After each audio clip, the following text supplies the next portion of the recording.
안녕하세요. 저는 서울교육대학교에서 미래 초등학교 교사들에게 역사를 가르치는 정동훈이라고 합니다. 제가 오늘 말씀드릴 주제는 신안선 목간으로 본 몽골 제국의 물류와 교역입니다.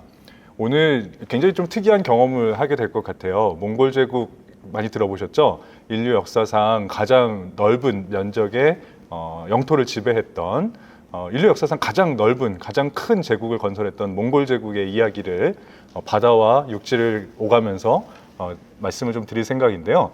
몽골 제국의 역사를 다루는 하나의 소재로서 신안선에서 나온 목간을 그 사례로 들어보려고 합니다. 신안선에서 나온 목간은 긴 건 한 20cm 정도, 그 짧은 것, 부러진 것은 손가락만한 사이즈, 요 정도에 달합니다. 그러니까 총 면적 2,400만 제곱킬로미터에 달했던 몽골 제국의 역사를 이 신안선 목간을 가지고 추적해보는 그런 시간이 될 것 같습니다.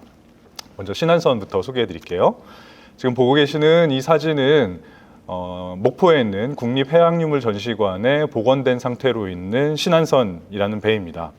많이들 기억하고 계실 텐데요. 1976년에 발굴이 시작되어서 1984년까지 총 11차례에 걸쳐서 발굴된 배입니다. 아주 우연한 기회에 이 배에 실려있던 도자기가 물에서 건져 올려지면서 본격적인 발굴이 시작되었고요. 먼저 위에 있던 유물들부터 걷어내고 그 아래 그 뻘 속에 묻혀 있었던 이 배를 하나하나 조각을 낸 다음에 건져 올려서 20년 넘는 시간 동안 물속에 넣어두면서 이 제염 처리, 염분을 빼는 처리를 마치고 지금으로부터 한 15년 전쯤이었던가요? 이 조각을 하나하나 이어붙여서 현재와 같은 모습으로 복원을 해 놓았습니다. 이 배가 지금은 이제 상부라든지 혹은 돛대 부분 이런 것들은 사라져서 없어졌지만 원래 있던 모습을 그대로 복원하면 아마 이런 정도의 모습이 되었을 것으로 생각하고 있습니다. 이 그림은 전근대 아시아와 유럽의 경제력의 차이, 그 규모의 차이들을 보여주는 대표적인 그림으로 널리 활용되고 있는 모습입니다. 먼저 이 뒷부분에 크게 보이는 이 배는요, 여러분 정화의 해외원정이라고 들어보셨죠? 1405년부터 1435년까지 총 7차례에 걸쳐서 중국을 출발해서 동남아시아, 인도양을 거쳐 아프리카 동쪽 해안까지 이르렀던 정화가 타고 다녔던 배, 보선이라고 하는 배입니다. 현재 알려진 바에 따르면 총 연장 120m 정도에 달했다고 하고요. 승선 인원은 이 함대 전체의 승선 인원은 많게는 2만 명에 달했다고 합니다. 자, 그에 비해서 요 안에 보이는 요 조그만한 배, 이게 찌직찌직거리네요. 요 작은 배, 이것은 1492년에 콜럼부스가 타고 아메리카 대륙으로 첫 번째 건너갔던 산타마리아호입니다. 산타마리아호의 길이가 약 25m였다고 하니까 거의 한 세기 전에 출발했던 정화의 배에 비하면 정말 세 발의 피이만한 규모라고 할 수 있겠죠. 그리고 오늘 말씀드릴 신안선은 길이가 35m 정도에 달하고요. 배수량은 260톤 정도, 승선 인원은 많게는 50명 정도가 되지 않았을까 추정되는 배입니다. 크기를 비교해 보자면 산타마리아호의 1.5배 정도 되는 굉장히 큰 배였습니다. 이 배에서는 여러분들 보셨을 법한 아름다운 도자기들, 그리고 조금 이따 더 자세히 소개해드릴 동전류, 그리고 고려청자도 나왔고요. 그리고 각종 그 청동기들도 나왔고 여러 가지 아름다운 물건들이 많이 나왔는데요. 역사학자들의 관심을 끌었던 건 무엇보다 이것입니다. 신안선에서 나온 목간들입니다. 네, 말씀드렸던 것처럼 지금 제일 왼쪽에서 보고 계시는 이 목간의 길이는 15cm 정도 되거든요. 네, 요만한 사이즈의 목간인데요. 여기에 쓰여 있는 글자들, 이 글자들이 역사학자들의 관심을 쭉 끌었고 이 문자들을 통해서, 이 글자들을 통해서 신안선이라고 하는 배의 실체를 확인할 수 있습니다. 오늘은 이 신안선의 목간을 가지고 이 드넓은 몽골 제국의 역사를 한번 소개해 드리고자 합니다. 오늘 드릴 말씀은 그래서 이런 겁니다. 신안선은 어쩌다가 신안 앞바다에 가라앉았을까? 이런 의문을 가지고 총 두 가지 주제에 대해서 말씀드리겠습니다. 첫 번째는 몽골 제국의 물류 시스템입니다. 이 거대했던 몽골 제국은 과연 어떤 식으로 유라시아 대륙 전체에 걸쳐서 물자들을 움직이고 소통하고 또 교역하고 그걸 누가 책임지고 있었을지, 어떤 루트를 타고 다녔는지 이런 것들에 대해서 간략히 말씀을 드리도록 하고, 두 번째는 목간이 들려주는 신안선 이야기. 그래서 목간을 통해서 확인한 신안선의 실체, 그리고 신안선에서 물건을 싣고 일본으로 가던 그 배는 어떠한 형태의 교역을 하고 있었을까? 거기엔 어떤 사람들이 장사를 하고 있었고 어떤 사람들이 그 배에 타고 있었을지를 한번 살펴보자라는 말씀입니다. 먼저 드릴 말씀은 몽골 제국의 물류 시스템입니다. 여러분, 몽골 제국 하면 우리 일반적으로 군사 강국이라고 하는 이미지를 떠올립니다. 틀림없이 사실이죠. 지금 보고 있는 그림은 페르시아 지역에서 그린 그림입니다. 책에 나와 있는 사파인데요. 그 당시의 사파입니다. 몽골 기병대들이 여러 필의 말을 끌고 작은 방패와 칼 혹은 활들을 들고 다니면서 엄청나게 빠른 속도로 당시 전 세계를 휩쓸고 다녔습니다. 이들의 침략을 받았던 유럽인들은 몽골인들이 도대체 어디서 나타나는지 알 수가 없다. 그래서 이들을 타타르라고 불렀습니다. 타타르. 그리스 신화 속에 나오는 지옥의 이름이죠. 타타르. 지옥에서 온 전사들이라는 이름으로 이들을 타타르라는 명칭으로 부르기도 했었습니다. 몽골 제국은 단순히 기마병만 강했던 건 아닌 것 같습니다. 역시 그 페르시아 지역에서 그린 사파에 나오는 그림인데요. 자, 말 타고 단순히 달리기만 잘했다고 한다면, 이렇게 거대한 성벽에 의존해서 버틴다면 아마 이 성을 깨트리지 못했겠죠. 그러나 이쪽 왼쪽에 보이는 이 그림에서 나타나는 것처럼 만자니크라고, 당시에 만자니크라고 불렀는데요. 말하자면 공성 무기입니다. 거대한 지렛대를 이용해서 이 거대한 돌들을 안으로 던져 넣음으로써 성벽을 부순다든지 아니면 성 안에 사는 사람들에게 위협을 가하는 방식으로 이 성의 항복을 이끌어내는 그런 전략도 펼쳤던 걸로 알려지고 있습니다. 자, 이 그림 보시면은요, 역시 마찬가지로 몽골군이 성을 포위하고 있는 가운데 이 안에 무언가 특이하게 검은색들이 이렇게 흐르고 있는 걸 보이시나요? 네, 일종의 생화학 무기입니다. 몽골군들은 이 투석기에다가 전사한 장병, 특히 전염병에 걸린 장병의 시체를 안에 던져 넣음으로써 성 안에 전염병을 일으켜서 성 안의 사람들에게 저항 의지를 상실하게 하는 그런 전략을 구사했던 것으로 악명이 높습니다. 어떤 사람들은 몽골인들이, 조금 이따가 마지막 부분에 한번 다시 말씀드릴 텐데요, 유럽의 흑사병이 몽골인들에 의해 전래되었다, 이런 식의 언급들을 하는 경우도 있는데요. 아직 정확하게 밝혀진 바는 없는 것 같습니다만, 아무튼 몽골인들이 이런 생화학전을 수행했던 것만은 분명히 사실인 것 같습니다. 자, 반면에 몽골 제국은 교역의 제국이라고 불러도 손색이 없습니다. 교역의 제국. 앞서 말씀드렸던 콜럼버스가 1492년에 아메리카 대륙으로 가려고 했던 건 아니라는 점 잘 알고 계시죠? 처음에는 인도를 향해 출발을 했었습니다. 서쪽으로 가다 보면 언젠가 인도에 닿을 것이다 라고 해서 콜럼버스는 자기가 죽을 때까지 자기가 발을 딛고 있는 그곳이 인도 땅일 거라고 생각했다고 하잖아요. 그렇다면 왜 유럽인들은 인도 혹은 아시아에 가고 싶어 했을까요?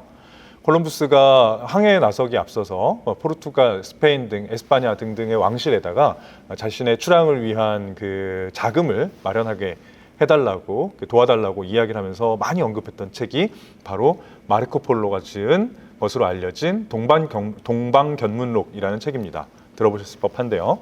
마르코 폴로는 이탈리아 베네치아의 상인입니다. 상인이고요. 자기 숙부였던가요? 숙부와 함께 아시아로 쭉 가서 나중에 쿠빌라이 칸을 만나고요. 몽골 제국의 쿠빌라이 칸을 만나고 돌아와서, 유럽으로 돌아와서 동아시아에 가면, 아시아에 가면 길 가던 강아지도 금화를 물고 다닌다. 약간 과장을 했습니다만, 지붕이 온통 금으로 덮여 있더라. 어디를 가나 황금이 널려 있다더라. 라는 식의 그러한 이야기들을 퍼뜨려서 유럽에서 당시 그 한창 발전 중이고 있었던 활자 인쇄술의 영향을 받아서 동방견문록이라는 책을 펼쳐내고, 그 책이 유럽 사회에서 공전의 베스트셀러가 됩니다. 그래서 유럽인들로 하여금 아시아에 대한 환상을 심어주는 책으로서 아주 유명한 책인데요. 이 그림은, 여기 보고 계신 이 그림은 마르코 폴로 일행들의 그 여행을 담고 있는 그림입니다. 여기에 보면 마르코 폴로 일행이 말과 낙타를 타고 어딘가를 이동하고 있는 모습이 나타나고요. 네, 그 아래에 보이는 이 그림들은, 이 성들은요, 당시 유럽과 동아시아를 잇고 있는 루트에 존재했던 여러 그 주요 도시들의 모습을 보여주고 있습니다. 그런데 흥미로운 것은 이 마르코 폴로가 말을 타고 이동했느냐? 반드시 그렇지만은 않다는 겁니다. 자, 이 그림을 보시면 마르코 폴로의 이 여행 경로를 그림으로 표현한 지도입니다. 처음 베네치아를 출발한 마르코 폴로 일행은 육상 루트를 타고서 이렇게 우리가 흔히 실크로드라고 부르는 육상 루트를 타고 현재의 베이징, 당시 몽골 제국의 수도였던 대도, 마르코 폴로는 칸발릭이라고 불렀는데요. 칸의 도시 칸발릭까지 이동을 했지만 돌아올 때에는 바다를 통해서 동남아시아를 거쳐 인도양을 건너 페르시아 지역으로 들어가서 현재 이란 일대에 한번 머물렀다가 여기에서 다시 육상의 루트를 타고 베네치아로 돌아가는 이런 길을 걸었습니다. 즉 몽골 제국이 단순히 유라시아 대륙의 육상으로만 움직였던 것은 아니라는 것이고 마르코 폴로가 그랬던 것처럼 이 바닷길도 널리 활용하고 있었다라는 말씀입니다. 본격적인 몽골 제국 이야기에 들어가기에 앞서 그런 몽골 제국이 등장했던 그 이전 시점의 유라시아 대륙은 어떤 모습이었는지를 한번 살펴보겠습니다. 한마디로 요약하면 사분오열되어 있었습니다. 우리가 일반적으로 몽골 제국이라고 할 때는 1206년에 칭기스칸이 데칸에 오른 시점부터를 말합니다. 1206년 칭기스칸이 등장하기 이전 시점에 유라시아 대륙은 이와 같이 알록달록하게 여러 개의 정치 집단들로 나뉘어져 있었습니다. 먼저 중국 방면을 보면 북중국에는 금나라와 남중국의 송나라, 우리가 일반적으로 남송이라고 부르는 나라가 있었죠. 북중국의 금나라와 남중국의 송나라는 회하라고 하는 강을 지금 현재의 그 황하하고 양쯔강의 중간쯤에 흐르는 회하라는 강을 기준으로 남과 북으로 나뉘어 있었습니다. 이들 사이에는 본격적인 교류나 소통은 거의 없었던 것으로 알려지고 있습니다. 자, 이렇게 동아시아 대륙에서는 남과 북이 나뉘어져 있었고 서쪽으로 조금만 더 눈을 돌려보면 이쪽에 보이는 카라키타이, 과거 금나라가 등장하기 이전에 이 북중국을 차지하고 있었던 요나라, 키타이, 거란족의 요나라가 쫓겨난 다음에 중앙아시아 일대를 꽉 틀어막고 있었습니다. 이 카라키타이에 의해서 동서방면으로의 기존에 있었던 실크로드가 단절된 상황이었습니다.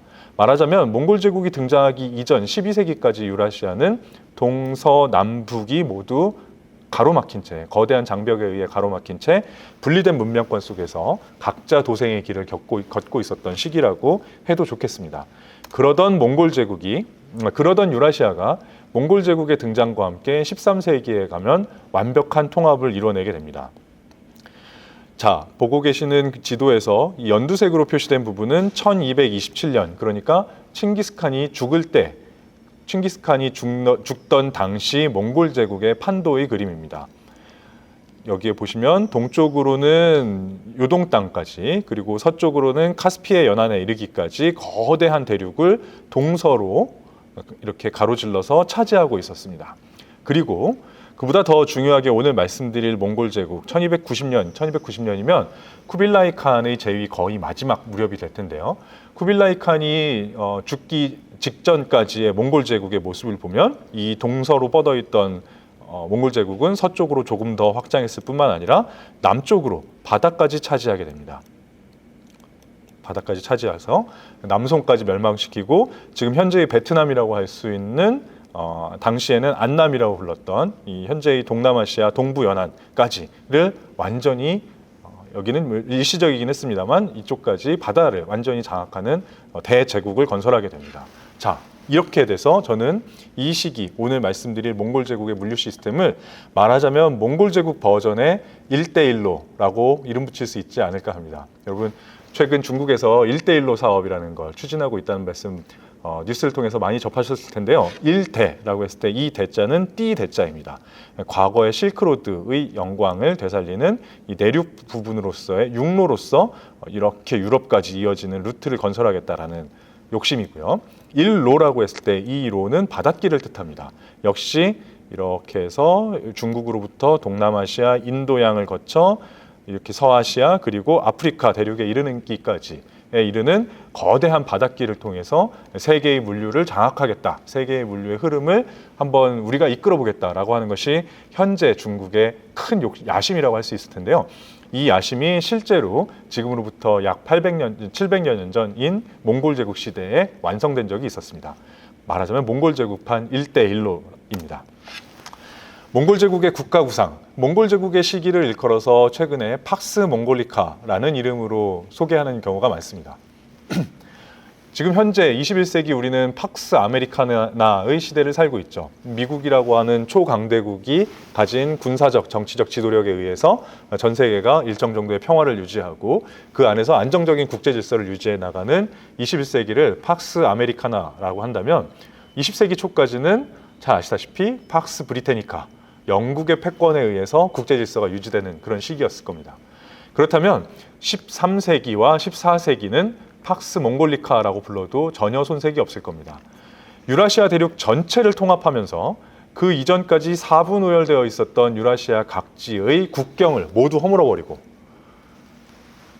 국경이 사라진 시대에 어디에나 몽골 제국 데칸의 명령에 의해서 누구나 자유롭게 이동하고 자유롭게 교역할 수 있는 그런 분위기가 형성되었던 겁니다.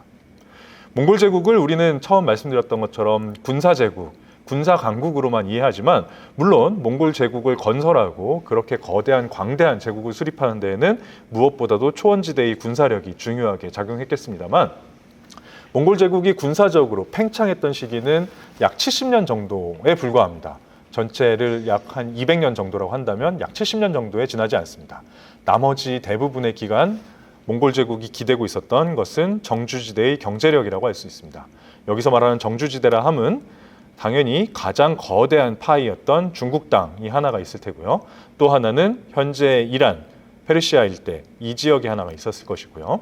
그리고 조금 인구가 좀 적긴 하지만 현재의 러시아 남부 일대에 해당하는 이 볼가강 유역 이쪽 그리고 중앙아시아 일대 이 지역들에서 높은 인구 밀도에 의해서 많은 사람들이 살면서 산출해내고 있었던 농산물, 각종 수공업 상품들 이런 것들이 몽골 제국을 이끌어 나가는 또 하나의 매우 중요한 기둥이었습니다.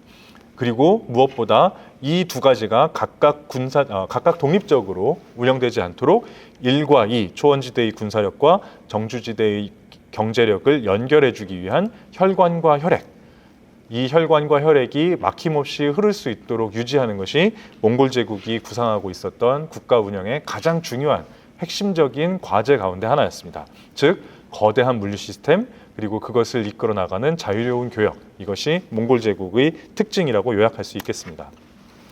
이런 몽골 제국의 물류 시스템을 잘 보여주는 것이 이른바 잠치 시스템이라고 하는 겁니다. 잠치, 즉 이 몽골어로 잠치라고 하는데 현재 우리말로 하면 역입니다. 역전입니다. 역전. 자, 지금 이 그림에서 보시는 것처럼 지금 이쪽 끝에 여기 보이고 있죠? 네. 이쪽 끝에 여기 베이징이 있고요. 여기 베이징이 있고 여기 카라코룸이 있습니다. 몽골 제국의 초기 중심지였던 카라코룸, 베이징을 중심으로 해서 유라시아 대륙 내부에 걸쳐서 거대한 역전 시스템을 만들어냅니다. 그리고 이 역전 시스템은 조금 더 거쳐 나가서 바다로까지도 흘러나가게 되는데요. 먼저 내륙에서의 역전 시스템에 대해서 먼저 살펴보겠습니다. 이런 역전 시스템은 단순히 길을 닦아놓은 것뿐만 아니라요. 짧게는 20km, 길게는 60km 간격으로 각종 역들을 세워놓습니다. 예를 들면 서울역, 대전역, 대구역, 부산역처럼 역들을 세워놓습니다. 그 역에는 각각 수십 마리의 말과 수십 대의 수레와 수십 마리의 낙타, 노새 이런 것들을 배치해 놓고 있으면서 언제든지 이용할 수 있게 되었던 거죠. 물론 누구나 그 길을 이용할 수 있었던 것은 아닙니다. 데칸의 명령서, 데칸의 인증을 받은 사람들만 이용할 수 있었는데요.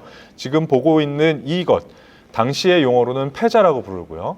우리가 조선시대 때 널리 알려진 암행어사가 들고 다니는 마패의 기원이라고 할 수 있을 것입니다. 패자입니다. 이 패자를 들고 있다고 하면 요거나 요런 패자를 들고 있으면 누구나 이 일대의 역참을 매우 자유롭게 이용할 수 있었습니다. 육상에서의 교통입니다. 제국 초기의 모습을 먼저 살펴보면요. 칭기스칸의 아들이었던 우구데이가 데칸이 되었던 1229년부터 역참 시스템을 건설하기 시작합니다. 최종 목적지는 몽골 제국 안에 있었던 카라코룸이라는 곳이었고요. 이곳까지 하루 평균 40km를 이동했다고 합니다. 하루 평균 40km면 그 당시까지 존재했던 유라시아 전역에서의 물류 시스템 가운데선 가장 빠른 속도라고 할 수 있습니다. 제국이 동서로 점점 그 팽창해 가면서 이 터널의 이 역참의 길이도 점점 길어졌고요. 그래서 카라코룸에서 가장 멀리 존재했던 사라이, 지금의 현재의 러시아 남부 지역에 해당하는 사라이까지는 무려 4,000km에 이르게 됩니다. 이런 평균 이동 속도로 따지자면 100일을 가야 하는 거리였던 것이죠. 게다가 이 육상 시스템, 육상 교통로를 이용할 때에는 주로 말 혹은 낙타 혹은 거기에 매달아서 들고 다니는 수레 이런 것들이었기 때문에 이동량에는 제한이 있을 수밖에 없습니다. 많은 양의 무거운 무게의 물자를 수송하는 데에는 한계가 있었던 것이죠. 그래서 이런 육상을 통해서는 주로 귀금속이나 비단과 같이 무게에 비해서 가치가 높은 상품들이 주로 수송되었다고 합니다. 쿠빌라이 시대 이후가 되면 이 육상교통 시스템이 더욱더 촘촘하고 더욱더 정밀하게 다듬어지게 됩니다. 그래서 현재의 중국 땅에만 총 1,500개의 참이 설치되었다고 합니다. 1,500개. 자, 1,500개가 어느 정도냐면요. 그리고 이 역참 루트의 총 연장 길이는 6만 킬로미터에 달합니다. 6만 킬로미터. 여러분, 서울에서 부산까지 경부고속도로의 총 연장 길이가 제가 조금 전에 조사를 해보니까요. 412.5km라고 합니다. 412.5km에 달하는 경부고속도로 150개가 아니라 150개에 해당하는 거리가 되겠네요. 6만 킬로미터에 달하는 역참 루트를 건설하고 있었던 겁니다. 각 역마다 적게는 30마리에서 많게는 200마리의 말을 배치해 놓고 있었고요. 그래서 한때 일시적으로 그 한순간에 그 특정 시점을 따지고 보면 전체 말 5만 마리가 이 역참에서 이동하고 있었다고 합니다. 노새가 6,700필에 수레가 4,000량에 달합니다. 이 말들은 하루 평균 90km를 달렸습니다. 하루 평균 90km씩을 이동했다고 하고, 급한 사정이 있을 때, 예를 들면 전장에서 어떤 급한 군사적인 상황이 발생했을 때에는 하루 최대 250km까지 달렸다고 합니다. 250km면 서울에서 부산까지 하루하고서 한나절 정도면은 달릴 수 있는 거리입니다. 엄청난 속도가 아니라고 할 수 없겠는데요. 말 한 마리당 규정상으로는 60kg, 그리고 최대는 120kg까지를 운송했다고 합니다. 네, 그렇다고 한다면 굉장히 그렇게 많은 양은 아닌 거죠. 네, 한 번 10마리씩 이동을 한다고 해도 한 번에 이동할 수 있는 물류의 양이라고 하는 게 잘해야 1톤 정도에 해당하는 그런 규모라고 할 수 있겠습니다. 자, 이러한 역참 시스템, 육상교통 시스템은 몽골 제국 내부에만 있었던 것은 아닙니다. 그 몽골 제국 안에 깔려 있었던 잠치 시스템이라고 하는 것은 심지어 고려, 우리나라까지도 뻗어져 있었습니다. 그래서 고려시대의 수도였던 개성부터 몽골 제국의 수도 대도 베이징까지 총 연장 1730km 거리에도 40개의 역참이 설치되어 있었습니다. 총 40개의 역참이요. 그 가운데 현재 요녕성의 수도는 요녕성 심양이지만 그 바로 남쪽에 있는 요양이 중국의 명나라 때까지는 요동 지역의 중심 지역이었는데요. 이 요동성 요양에서부터 베이징에 이르는 이 구간은 몽골 제국 전체의 역참 루트 가운데에서도 물동량이 가장 큰, 가장 활발한, 가장 많은 사람과 물자가 이동했던 루트였다고 합니다. 자, 1730km의 거리를 짧게는 열흘 만에 주파했습니다. 충렬왕 시기에, 충렬왕은 쿠빌라이의 딸이었던 제국대장공주하고 결혼을 했잖아요. 제국대장공주가 죽었을 당시에 충렬왕과 제국대장공주 사이에서 낳았던 아들인 충선왕은 대도 베이징에 머물고 있었습니다. 그래서 어머니의 죽음을 알리기 위한 사신이 파견되었는데 그가 가는데 딱 열흘 걸렸다고 기록에 나와 있습니다. 자, 짧게 열흘 만에 주파했을 경우 1730km를 하루 평균 180km에 달렸다는 것을 알 수가 있는 겁니다. 경부고속도로, 제가 아까 수치가 조금 틀렸네요. 416.4km를 2.5일이면 갈 수 있는 그런 속도일 텐데요. 그래서 개성에서 베이징까지 짧게 열흘이면 갔는데, 같은 거리, 오히려 그보다 조금 더 짧아진 조선시대에 서울에서 베이징까지 가는 데는 왕복하는 데 평균 5개월 정도가 소요되었습니다. 왕복하는 데만 들어요. 네. 대부분의 거리를 걸어서 이동하든지 아니면 아주 소수의 인원만 말을 타고 대부분의 사람들이 등짐을 지고 보찜 지고 걸어가야 했기 때문에 이 거리를 왕복하는 데 5개월이 소요되었습니다. 훨씬 압도적으로 빠른 속도로 이 고려와 몽골 사이에 육상 루트가 뚫려 있었다는 걸 알 수가 있고요. 단순히 뚫려 있었을 정도가 아니라 사신 왕래가 끊이는 달이 없었다라고 고려해서 기록을 남길 정도로 거의 매일같이 이 길에는 사람이 오고 가고 있었고요. 한 번 이동할 때에는 한꺼번에 최대 1000명까지도 움직였다고 합니다. 엄청나게 많은 규모의 사람들이 엄청나게 빈번하게 엄청나게 빠른 속도로 고려와 몽골 제국 사이를 오가고 있었던 겁니다. 자, 여기에서 한 가지 짚고 넘어갈 게 있는데요. 우리가 몽골 제국 하면은 동서로 길게 뻗어져서 뭐 유럽의 헝가리, 폴란드 일대까지 장악했다. 뭐 아니면 뭐 엄청나게 넓은 유라시아 대륙을 통일했다. 이런 정도의 이미지를 갖고 있기가 좋은데 우리가 한 가지 간과하고 있는 것이 있습니다. 몽골 제국이 가지고 있었던 가장 중요한 역사적으로 몽골 제국이 남긴 가장 중요한 유산이 무엇일까? 저는 몽골 제국이 바로 이 중국을 통일한 데 있었다라고 말할 수 있지 않을까 생각합니다. 중국을 통일했다. 이게 무슨 말일까요? 자, 시간 범위를 몽골 제국으로부터 조금만 앞으로 당겨서 우리 중국사를 한번 잠깐 복습해 보도록 하겠습니다. 여러분 잘 아시다시피 중국사 하면은 은나라, 주나라가 있고요. 은나라, 주나라 다음에 춘추 전국시대가 기원전 770년부터 기원전 220년까지 500년 이상 지속됩니다. 중국이 여러 개로 쪼개져서 있었죠. 자, 그리고 우리가 중국 통일하면 떠오르는 사람 바로 진시황일 겁니다. 기원전 220년 무렵에 진시황에 의해서 중국이 통일되었다. 잘 알고 계실 겁니다. 그리고 그 중국의 진나라는 얼마 가지 못해서 약 30년 만에 무너지고 뒤를 이어서 전한과 후한이 각각 200년씩 총 400년 정도 이어졌던 나라. 이렇게 기억하고 계실 겁니다. 그리고 자, 계속 가볼게요. 한나라가 있었고요. 한나라가 무너지면 우리가 좋아하는 삼국지의 영웅들이 등장하죠. 그래서 위, 촉, 오 이렇게 나뉘어지게 되고요. 위, 촉, 오를 통일한 것이 바로 사마염의 진나라. 그래서 우리는 그 시기를 일컬어서 위진, 그러나 진나라도 곧 멸망해서 위진, 남북조 이렇게 흘러가죠. 위진, 남북조를 통일하는 건 수양제, 수나라 양제, 수나라 양제에 의해서 중국이 다시 한번 통일이 되죠. 그리고 수양제는 중국을 통일하고 두 가지 큰 사업을 벌이다가 나라를 말아먹습니다. 첫 번째는 우리가 잘 알고 있는 고구려 원정. 고구려 원정 떠나갔다가 살수대첩에서 이렇게 해가지고 나라가 무너지게 되고요. 또 한 가지 중국 내부에서 있었던 중요한 사건, 중국 역사상 손꼽히는 사건 중에 하나는 바로 뭐냐면 수양제가 대운하를 파는 겁니다. 강남에서 화북까지 이어지는 대운하를 파는 그런 두 가지 사업을 벌이다가 결과적으로는 실패에 대운하를 파는 거는 완공은 했으니까 실패라고 하지 않겠습니다만 어쨌거나 내부의 반발에 의해서 나라가 무너지죠. 자, 수나라가 망하고 나면 그 다음은 당나라입니다. 당나라, 동아시아 역사에서 가장 손꼽히는 거대한 그 빛나는 나라였던 당나라. 그러나 당나라의 전성시대는 약 100년 남짓입니다. 들어보셨죠? 안록산의 난, 사사명의 난이 일어나면서 당나라는 사분오에 갈라지게 되고 각지의 절도사들이 등극하는 그런 시대가 접어들게 됩니다. 그리고 마저 가볼게요. 당나라가 그렇게 해서 무너지고 나면 5대 십국 시대에 또 분열의 시대가 한 반세기 이상 지속됩니다. 그걸 통일한 것이 송나라. 그런데 송나라는 남쪽 일부, 북쪽에는 거란족이 세운 요나라. 그리고 송나라가 그 뒤에 여진족이 만주에서 등장해서 금나라를 세워서 요나라를 무너뜨리고 송나라를 남쪽으로 밀어내서 남송과 금나라 이렇게 흘러가는 시스템이죠. 그런 역사죠. 네, 제가 지금 중국의 역사를 3분 만에 정리를 해버렸습니다.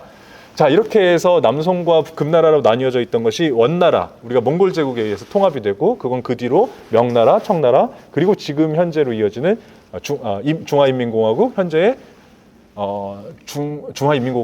중화인민공화국으로 흘러가게 되는 거죠. 네.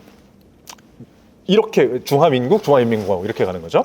이렇게 흘러가는 그림입니다. 자, 그러면 중국을 통일한 사람 누구?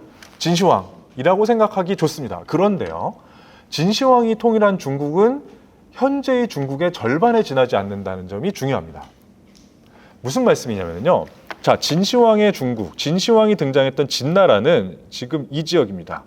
산서성, 섬서성 지역에서 출발을 해서 황하를 타고 내려오면서 뭐 진나라, 조나라, 제나라 등등을 연나라 등등을 멸망시키고 중국을 통일합니다. 마지막으로 거대한 저항 세력 중에 하나였던 초나라. 초나라가 어디냐면 현재의 우리가 코로나 바이러스가 처음 터진 걸로 알려져 있는 우한 지역, 지금 현재의 호북성 지역입니다. 초나라까지를 차지합니다. 진나라가 통일한 중국은 요만큼입니다. 그러면 이 남쪽엔 뭐가 있었을까요? 양자강과 그 이남 지역에는요. 이 지역에는 적어도 진시황 시대까지만 해도 사람이 거의 살지 않았습니다. 막강하게 엄청나게 울창한 밀림지대 혹은 진흙탕지대, 그렇기 때문에 사람이 살지 않습니다. 거의 사람이 살지 않습니다. 진시황이 통일한 중국이라고 해봐야 양자강보다 북쪽 요만큼 정도에 해당합니다. 우리가 삼국지 시대를 그림을 그리면 여기에 위나라, 그리고 사천성 지역의 총나라, 그리고 오나라를 이렇게 그리는 게 일반적이잖아요. 그런데요, 실제 오나라가 차지했던 지역은 요 양쯔강을 따라서 요 일대에 국한됩니다. 요 남쪽은 역시 별로 사람이 살지 않습니다. 중국의 남쪽 지역에 사람이 본격적으로 살기 시작했던 건 바로 이 오나라부터 시작해서 이어진 위진남북조 때입니다. 위진남북조 때 남조의 사람들이 현재의 난징, 양쯔강 하류에 있는 난징의 수도를 두면서 점차 남쪽으로 나무들을 베어나가고 개간을 하고 하면서 사람들이 살아나가기 시작하면서 강남 지역이 본격적인 개발을 이루게 됩니다.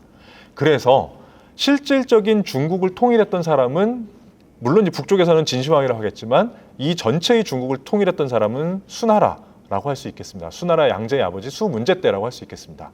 그래서 바로 수양제가 대운하를 건설했던 겁니다. 중국의 북쪽, 전통적인 중국, 북중국과 새로 획득한 남중국을 연결하는 루트로서 필요했던 것이 바로 대운하였습니다. 근데 어떻게 됐죠? 수나라와 당나라 기간에 한 200년 정도 그나마 통일이 유지되었지만 755년 안록산의 난이 일어나면서부터 중국은 분열됩니다. 그리고 907년에 당나라가 멸망하면서부터 중국은 명실상부하게 북쪽의 요나라와 남쪽의 송나라, 나중에 북쪽의 금나라와 남쪽의 남송으로 분열되게 됩니다. 1127년 금과 남송이 갈라지게 된 때로부터 따지면 더 심합니다. 자, 이 중국을 본격적으로 통일한 사람이 바로 몽골 제국의 쿠빌라이였습니다. 쿠빌라이의 선조이죠. 쿠빌라이의 앞대의 1234년에 칭기스칸의 아들이었던 우구데이 칸 시절에 금나라를 정복해서 멸망을 시킵니다. 그리고 그로부터 40여 년이 지난 1276년 쿠빌라이는 드디어 남송까지 정벌을 완수합니다. 남송을 정벌하고 1279년이 되면 중국 남해안까지 몽골 제국이 완벽하게 판도에 넣게 됩니다. 자, 이것이 가지는 의미는 굉장히 큽니다. 이전 시기에 남송과 남쪽에 있었던 송나라와 북쪽에 있었던 금나라는 앞서 말씀드렸다시피 교류의 폭이 적었습니다. 그 이전 시기 송나라와 요나라, 그 이전 시기의 5대 식국, 당나라 시대의 절도사들 역시 마찬가지였습니다. 이때에 이르러서 비로소 중국이 한 덩어리로 통일이 되었고 그 통일된 상태는 21세기 현재까지 이어지고 있는 겁니다. 그래서 우리는 중국이 통일왕조다라고 했을 때 뭐 진시황부터 따져서 2000년이 넘는다, 혹은 뭐 은나라부터 따지면 3000년이 넘는다 이렇게 얘기하는 것도 일리가 있겠습니다만 현재와 같은 실질적인 북중국과 남중국의 실질적인 통합을 일으켜낸 것은 쿠빌라이 1276년부터 따져서 지금까지 7세기 반 정도 된다고 해도 과언이 아닐 겁니다. 자, 실제로 몽골 제국 사람들은요, 북중국과 남중국을 하나의 나라라고 인식하지 않았습니다. 북중국의 자신들이 점령한 금나라 땅을 일컬어서는 키타이라고 부르고 남중국을 일컬어서는 만지라고 부릅니다. 키타이와 만지, 금나라와 송나라 두 개의 나라를 자기네들이 하나로 합쳤다라고 생각합니다. 물론 이제 중국 사람들은 언어나 문화에서 많은 부분에서 비슷합니다만 북중국과 남중국은 언어에서도 다르고 특히 일상생활에서 먹는 게 정말 많이 다르다고 합니다. 북중국 사람들은 주로 밀을 재배하고요. 거기 북중국은 건조지대이기 때문에 1년 강수량이 많지도 않고 그리고 하천의 양도 많지 않기 때문에 벼농사 짓기에 좀 곤란하다고 하더라고요. 북중국 사람들은 주로 밀농사를 짓고 밀로 만든 것들을 많이 먹고요. 남중국은 한반도 남부하고 비슷합니다. 그래서 쌀농사를 많이 짓고 벼농사 많이 짓고 음식 문화도 한반도하고는 남중국하고 오히려 좀 가까운 편이라고 합니다. 북중국 사람들이 먹는 만두하고 남중국 사람들이 먹는 만두도 좀 다릅니다. 네. 자, 아무튼 몽골 제국은 화북 지역, 그러니까 북중국의 화북 지역과 남중국의 강남 지역 이 두 군데를 통합하니까 이제 새로운 과제에 직면하게 됩니다. 무엇이었냐면 강남의 쌀을 화북으로 이송해야 한다라는 거대한 과제를 맞이하게 된 것입니다. 지금도 마찬가지입니다만 중국의 정치적 중심은 베이징입니다. 몽골 제국 시대 이래로 지금까지 거의 1000년 가까이 중국의 수도를 차지하고 있는 곳이 바로 대도입니다. 그러나 지금도 중국의 경제의 수도는 상하이라고 할 수 있는 것처럼 그 당시에도 경제의 중심은 강남 지역이었습니다. 강남 지역.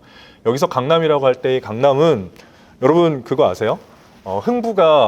흥부전에 보면 제비가 박씨를 물어올 때 어디서 물어오나요?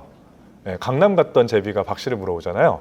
거기서 말하는 강남은 싸이가 말하는 강남 스타일의 그 강남은 아닐 겁니다. 우리가 강남 하면 뭔가 최근 이 한강 남쪽에 서울의 아파트 비싸고 막 이런 곳의 이미지를 떠올리기 좋습니다만 실제 이미 이전 시기부터 조선시대부터 혹은 그보다 더 앞선 시기부터 강남은 풍요의 상징. 강남에 가면 무언가 곡식도 잘 자라고 사람들도 비단 옷 입고 맛있는 기름진 음식 먹고 뭐 이런 이미지가 모든 사람들의 뇌리에 박혀 있었던 것 같은데요. 거기서 말하는 강남은 중국 전체를 말하는 게 아닙니다. 여기서 말하는 강남은 양쯔강 하류 일대, 그 지역을 말합니다. 중국 대륙 전체에서도 가장 곡창지대라고 할 수 있고 가장 쌀이 많이 생산되는 그 지역입니다. 자, 문제는 쌀이 많이 생산되니까 강남 지역에 인구가 많으면 다행인데 처음 말씀드렸던 것처럼 몽골 제국을 구성하고 있는 세 개의 거대한 기둥 가운데 첫 번째, 초원의 군사력, 몽골의 유목민들로 구성된 기마병들은 남쪽으로 와서 살 수가 없습니다. 왜? 남쪽엔 말 먹일 풀이 없기 때문이죠. 대부분의 땅에 사람들이 농사 짓고 있는데 거기에서 말을 풀어놨다가는 사람들이 먹을 게 없어지겠죠. 그러니까 북중국의 거대한 목마장에다가 말을 키우고 실제 군사들도 주로 그곳에 주둔해 있었습니다. 게다가 정치를 주름잡는 귀족들, 몽골족들은 전부 다 화북 지역에 살고 있었습니다. 화북의 인구가 강남보다 많았다는 겁니다. 인구 부양력에 비해서 훨씬 많았다는 겁니다. 정치의 중심은 북중국에 있고 경제의 중심은 남쪽에 있습니다. 남중국에 있습니다. 따라서 양쯔강 하류에서 생산한 곡물을 화북 지역으로 매년 끊임없이 운송해야 하는 과제에 직면해 있었습니다. 바로 이로부터 700년 전에 수양제가 직면했던 과제와 똑같은 과제를 쿠빌라이도 느꼈던 겁니다. 과거 수양제가 만들어 놓은 대운하가 있었고 이때까지도 일시적으로 기능하고 있었습니다만 문제는 수양제 때 만든 대운하의 최종 목적지는 황하 연안에 있었던 낙양이라는 수나라의 수도였던 낙양이었다는 겁니다. 그러나 낙양은 중국 지도를 간단히 보면은요, 이 그림이 좀 이상하네요. 여기 낙양은 황하가 이렇게 있으면 여기쯤에 있습니다. 우리가 잘 아는 베이징은 황하보다도 훨씬 동북쪽에 위치하죠. 바닷가에 가깝게 위치하고 있습니다. 이 둘 사이의 거리가 멀기 때문에 이 지역, 대운하를 타고 쌀이 여기까지 온다 한들 여기서부터 여기까지 이송하는 데에는 또 다른 대운하를 파든가 아니면 육상으로 지어 나르든가 말이나 낙타 등을 통해서 지어 나르든가 여러 가지 다른 방법을 강구해야 합니다. 그래서 실제로 1289년에 이르면 대도까지 이르는 운하를 완성하기는 했습니다. 그리고 이 운하는 21세기 지금까지도 쓰이고 있는 대운하, 바로 그것입니다. 다만 이 당시에는 기술적인 문제가 있어서 요 운하가 지나고 있었던 산동반도의 고산지대, 여기서 말하면 고산지대라고 하면 해발 수천 미터에 달하는 건 아니고 해발 100m 남짓되는 이 언덕 구릉지대를 지나갈 만큼 충분한 수량을 확보하지 못했다고 합니다. 당시의 토목 기술로서는요. 게다가 황하, 백년 하청이란 말 들어보셨죠? 저 물이 언제 깨끗해질 수가 있겠느냐. 물이 항상 누렇다고 해서 황하잖아요. 이 황하, 이 거대한 그 사막지대를 거치면서 생겨난 토사를 동쪽으로 흘려보내는 이 황하, 그 거대한 토사를 흘려버릴 수 있을 만큼의 강력한 수압을 유지하지 못했기 때문에 이 대운하로 이 쌀을 실어 나르는 것은 원나라 때 내내 불가능했습니다. 그래서 이 운하를 통해서는 쌀보다 무게는 비슷할지 모르지만 훨씬 부가가치가 컸던 소금과 같은 이런 비교적 고가의 제품들을 운송했다고 합니다. 그래서 떠올려낸 방법이 무엇이었냐면 바로 바다로 실어 나르는 방법이었습니다. 바다로. 여러분, 삼국지의 가장 마지막 장면에서는 먼저 총나라가 망하고 그 다음에 위나라의 조씨가 사마씨의 진나라에 의해서 망하고요. 그리고 진나라가 바로 마지막 순간에 오나라를 점령하는 것으로 삼국지가 막을 내리죠. 그때 오나라가 어떻게 멸망했느냐. 오나라의 수도였던 건업, 현재의 난징, 남경을 어떻게 오느냐면 이 양쯔강을 타고서 해군이 이렇게 내려와서 포위한 다음에 건업에 항복을 받아내는 그런 스토리입니다. 삼국지의 맨 마지막 장면. 보통은 제갈량이 죽으면 그 다음부터 삼국지를 안 봅니다만 그 뒤에 마지막 장면에서는 그렇게 묘사되고 있습니다. 바로 그 루트를 따라서 몽골 제국 역시 이 남송을 멸망시켰습니다.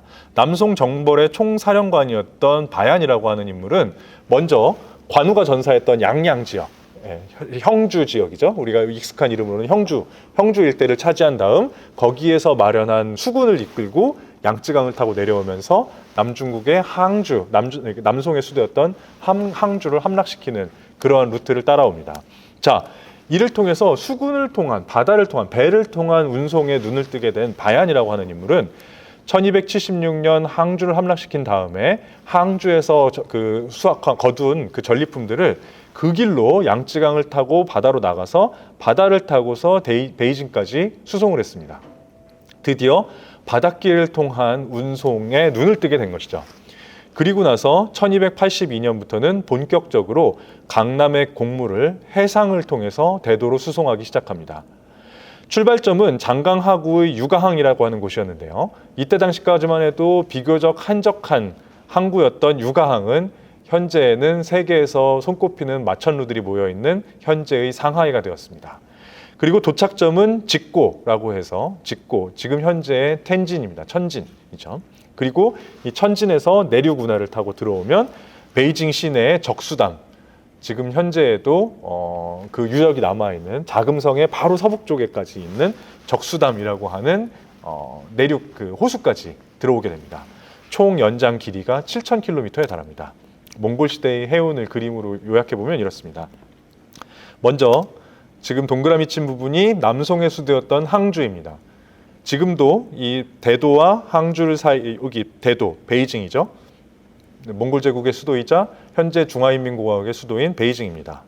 이 대도와 항주 사이를 잇는 경항대운하가 지금까지 원나라 때 처음 개통된 이래 지금까지도 운영이 되고 있습니다. 다만 이 경항대운하 가운데에서 이 안산에서 임청이라고 하는 요 지역의 물류가 이 운하의 흐름이 안정적으로 유지되지 못했기 때문에 이 운하는 그 당시에는 그렇게 활발하게 쓰이지는 못했고, 바로 이 항주에서 조금 더 바다로 나아가서 유가항, 현재의 상하이에서 출발해서 이렇게 해로를 타고 돌아서 이 텐진, 천진에 이르기까지의 해운 루트가 매우 활발하게 몽골 제국 시대 내내 유지되고 있었습니다. 자, 이렇게 뚫린 바닷길은 어디까지 이어져 있었을까요?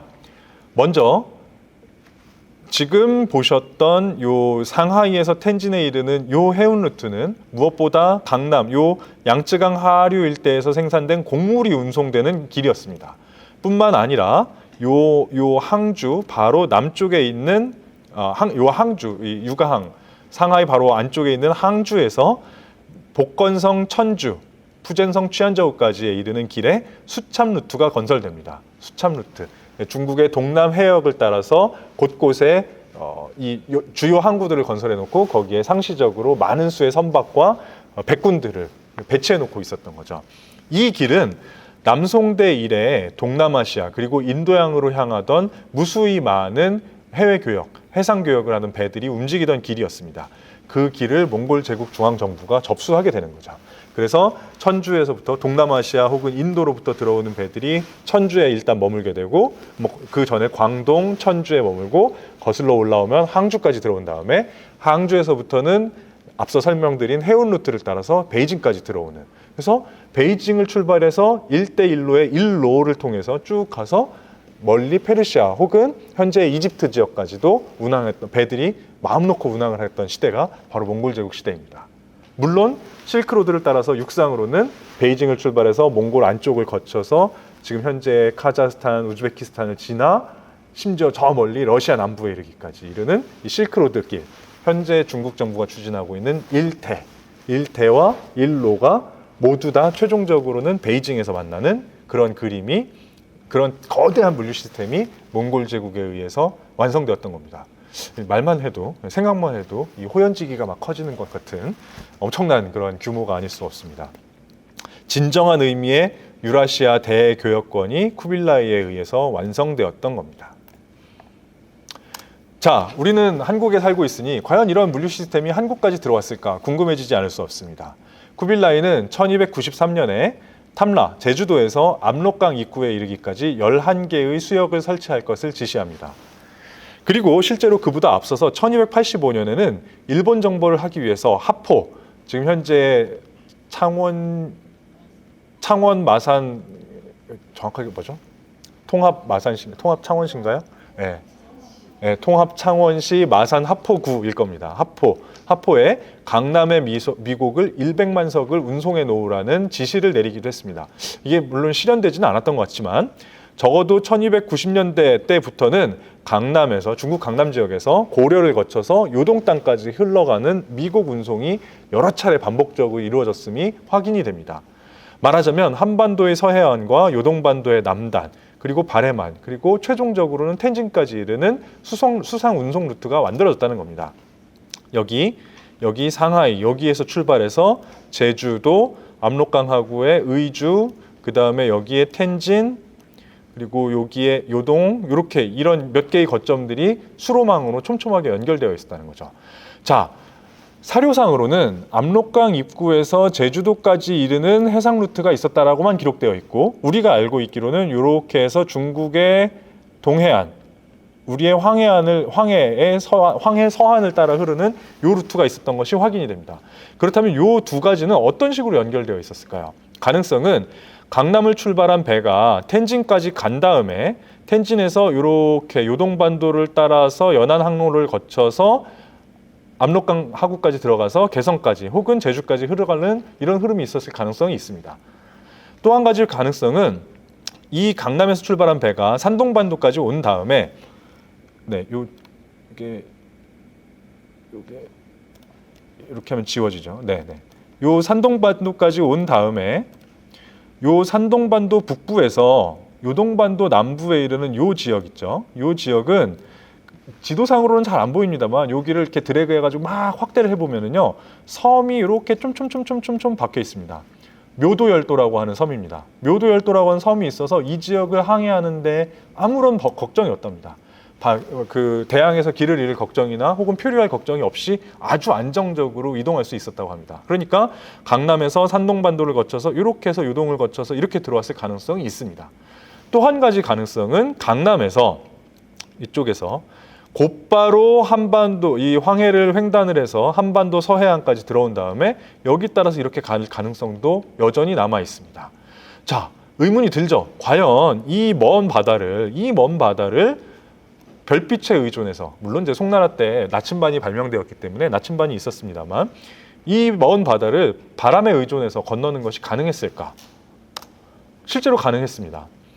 몽골 제국 등장보다 100년 앞서서 1123년에 송나라의 서긍이라고 하는 사람은 영파 앞바다, 이따가 신안선 설명할 때 훨씬 자주 나오게 될 이름입니다. 영파, 닝보, 그 당시 이름으로는 경원을 출발해서 신안 앞바다에 있는 소흑산도까지 단 4.5일 만에 횡단했습니다. 이 넓은 바다를요. 조선시대의 제주도 지방지에 따르면 원나라에 입주할 때 명월포, 제주도 여기가 한림읍일 겁니다. 한림읍에서 출발해서 7일 정도만 가면 중국 서쪽 해안에 상륙할 수 있다라고 기록에 남기고 있습니다. 그리고 이보다 조금 늦은 시기였던 1350년대와 60년대 강남 지역의 반란군들, 한족 반란군들은 개성에 아주 뻔질나게 드나들었던 모습들이 기록에 아주 잘 남아 있습니다. 이런 황해의 횡단 루트가 당시의 기술로도 충분히 가능했다는 것이고, 바로 이 황해를 횡단하는 길을 신안선도 거쳤던 것으로 보입니다. 자, 그렇다면 이 거대한 유라시아 대교역권의 물류 시스템에 한반도까지 포괄되었다는 것은 여기서 확인을 했습니다. 그 다음 질문은 그러면 거기 한반도가 최종 기착지였느냐, 최종 종점이었느냐라는 겁니다.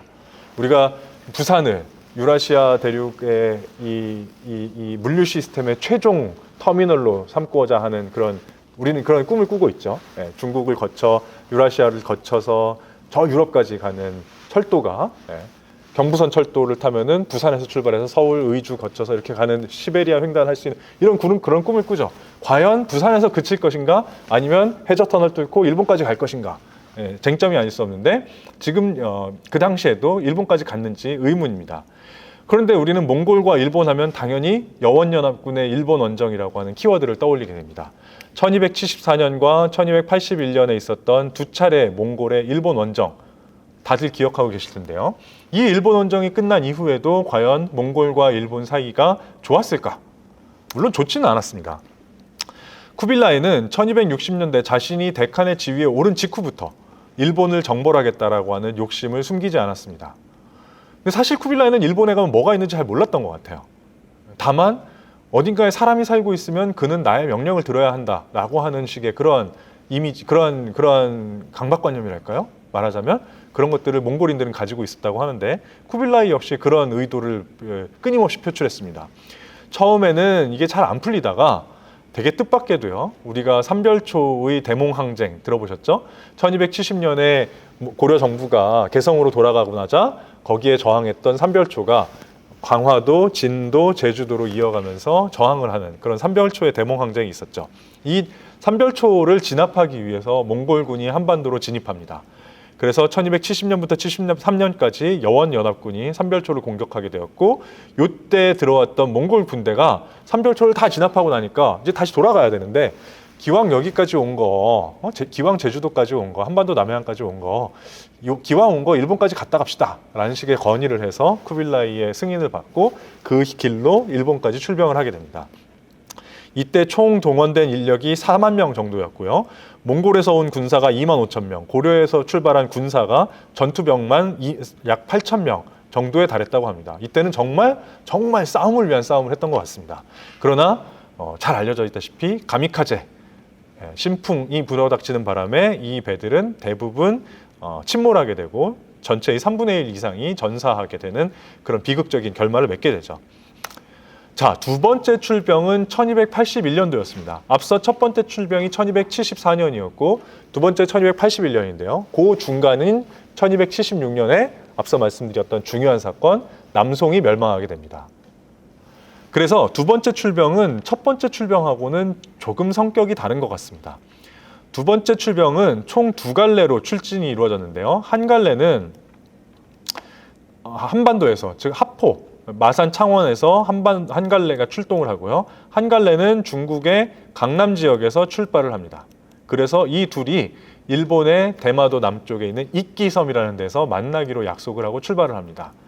동쪽에서 출발하는 고려에서 출발하는 군대는 전투병이 1만 명, 녹군이 1만 5천 명 정도로 전투군대, 군사들이 포함되어 있었습니다만 남쪽에서 서쪽, 중국 강남 지역에서 출발한 군사는 약 10만 명이라고 하는데요. 이들 10만 명은 무장을 했다라는 근거가 없습니다. 무기를 들고 가지 않았다라는 겁니다. 그럼 이들은 왜 갔을까요?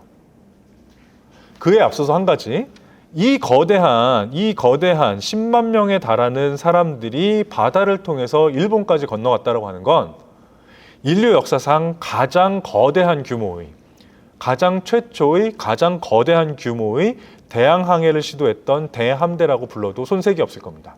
물론 그 이전 시기에 로마 제국이 지중해를 누비고 다닌 일도 있고 했었습니다만 그때의 규모는 이때하고는 비교할 수 없는 수준일 겁니다. 이 서로군들은 경원에서 출발해서 큐슈를 향해서 출발을 했습니다. 10만 명이었는데요. 이들 10만 명은 거의 대부분은 비전투 요원들이었던 것 같습니다. 즉 남송이 함락된 이후 과거 남송 정부로부터 월급 받고 나중에 연금 받고 할 것으로 기대되었던 남송의 직업군인들, 이들을 몽골 제국이 그대로 접수한다면 이들에게 월급도 줘야 되지, 연금도 줘야 되지, 게다가 이들이 만약 불만을 품으면 제국 정부에 반기를 들 수도 있지, 이런 위험한 상황에 처하니 몽골 제국은 희망자에 한해서, 퇴역 군인들 가운데 희망자에 한해서 이 거대한 선단에다 싣고 아예 일본 가서 살으라고 했던 것 같습니다. 실제 기록을 보면 이 2차 출병 당시에 수많은 사람들이 살아 돌아오지 못했다라고 기록되어 있는데요. 돌아오지 못했다고만 되어 있을 뿐 죽었다는 기록은 없습니다.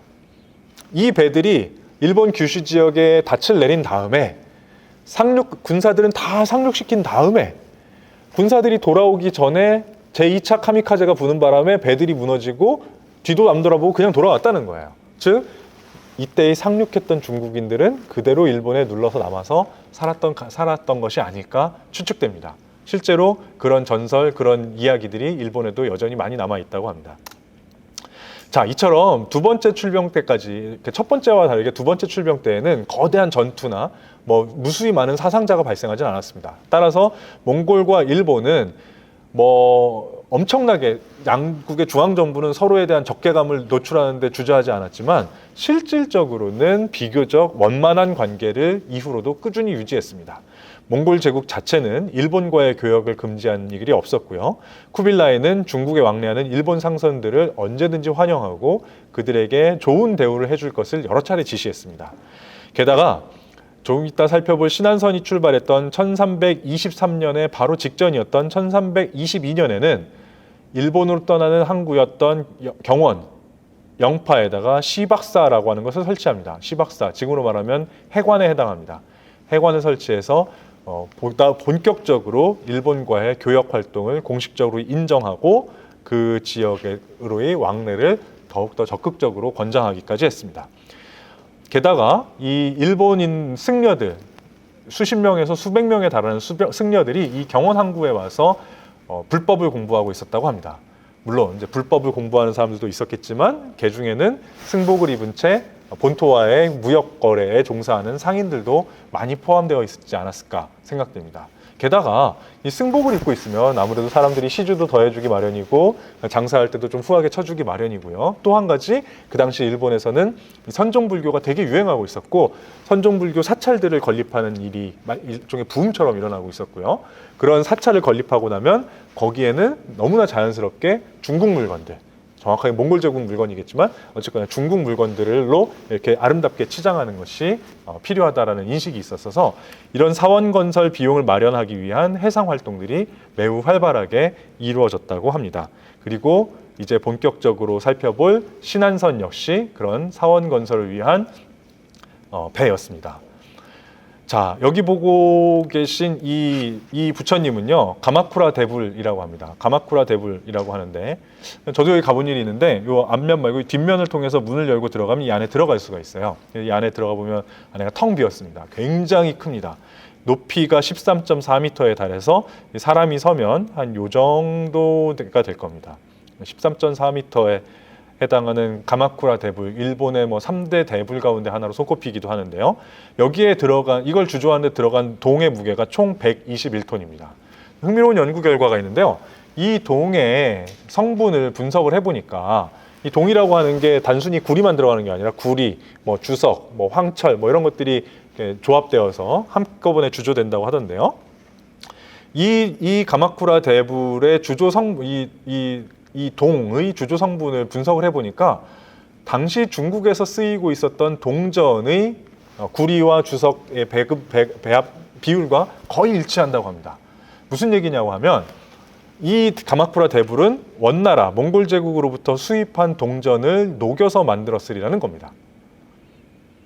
실제로 신안선에서는 총 28톤에 달하는 무려 800만 개, 800개도 아니고 8만 개도 아니고 800만 개에 달하는 어마어마한 양의 중국 동전이 출수되었습니다. 아마도 그 동전이 일본으로 잘 전달되었다면 녹여서 이런 부처님을 만드는 데 쓰이지 않았을까 합니다. 오늘 살펴보는 신안선 역시 일본에서 이런 사찰을 건설하기 위한 비용을 조달하는 목적을 띠고 있었던 것이 아닌가 생각됩니다. 네, 이제 본격적으로 두 번째 주제인 목간이 들려주는 신안선 이야기 한번 해보겠습니다.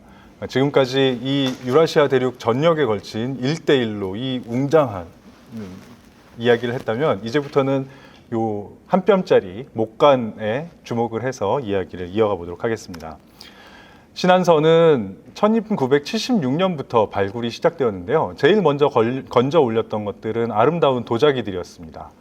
처음에 나왔을 때, 이 도자기가 중국 거라는 거는 누가 봐도 명확했어요. 그런데 이게 도대체 중국에서 출발한 배일 것이다라는 건 알겠는데 아마 그러면 이게 고려 앞바다, 우리 신안 앞바다에서 나왔으니까 고려로 향하던 배였을까? 라고 생각을 했습니다. 그랬으면 좋겠다라고 다들 생각을 했었죠. 그러다가 윗부분에 실렸던 화물들부터 이렇게 건져 올리고 나서 가장 아랫부분에 실려 있었던 거의 뻘 속에 이렇게 묻혀 있었다라고 하던데요. 뻘 속에 묻혀 있었던 동전들을 뭐라고 하죠? 이렇게 뭐라고 하죠? 이렇게 파이프 같은 걸 대고서 이렇게 진흙을 걷어내느라고 이렇게 쭉 빨아들이다 보니까 동전들이 엄청나게 많이 쏟아졌다는 거예요. 그리고 그 가운데에서 지금 보시는 것 같은 이런 목간들이 여러 점 출토되었습니다. 총 364점이 목간이 출토되었습니다. 이게 역사학자들을 흥분에 빠뜨리기 시작합니다. 이 목간에 쓰여 있는 글자들을 읽어보니 우리의 기대와는 조금 어긋나지만 이 배는 고려로 향하던 배는 아니었던 것 같고 일본으로 향하던 배였음을 알 수 있게 되었습니다. 이런 목간들, 근데 보시다시피 목간의 모습이 좀 다릅니다. 어떤 건 좀 길고 어떤 건 비교적 짧고, 여기 한가운데 보고 계신 요거는 이렇게 딱 네모 모양, 직사각형 모양인데 비해서 어떤 거는 위에 부분에 홈이 파여 있기도 하고 어떤 부분 이렇게 살짝 깎았기도 하고요. 아랫부분을 뾰족하게 다듬은 모습도 있고 여러 가지 모양이 나왔습니다. 먼저 이 배가 언제 출발했는지를 보여주는 자료들이 나왔습니다. 첫 번째 보고 계신 요 목간에는 지치 3년이라고 하는 글자가 쓰여 있습니다. 지치 3년이라고 하면 몽골 제국의 문종이라는 황제 때인 서기 1323년입니다. 그리고 4월 23일, 5월 11일, 그리고 6월 3일, 가장 늦은 날짜가 6월 3일입니다. 음력으로 6월 3일, 1323년 음력 6월 3일은 양력으로 7월 4일에 해당합니다. 마침 미국 독립기념일이네요. 7월 4일로부터 양력 7월 4일 날로부터 멀지 않은 시점에 아마 경원 출발했던 것으로 알려지게 되었습니다. 그럼 어디서 출발했을까? 출발 항구를 보여주는 유물이 하나 나왔는데 요겁니다. 청동으로 만든 저울추인데요. 여기에 보면 여긴 잘 보이지 않습니다만 이 경원로라고 쓰여 있습니다. 경원이라고 하는 곳은 현재의 절강성 영파, 닝보우 지역이고요. 송나라 때 이후로 일본으로 향하는 가장 중요한 항구였습니다.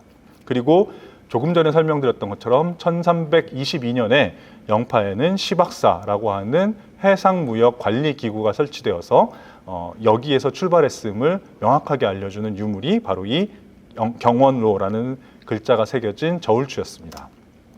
어디로 향하는 배였을까?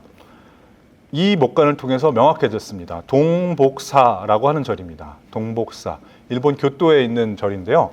가보시면 느끼실 테지만 엄청나게 큰 절입니다. 면적도 넓지만 무엇보다 지금 보고 계신 이 절의 그 건물들, 목조 건물치고 이렇게 큰 건물이 또 있을까 싶을 정도로 어마어마한 규모를 자랑하는 일본의 선종 사찰입니다.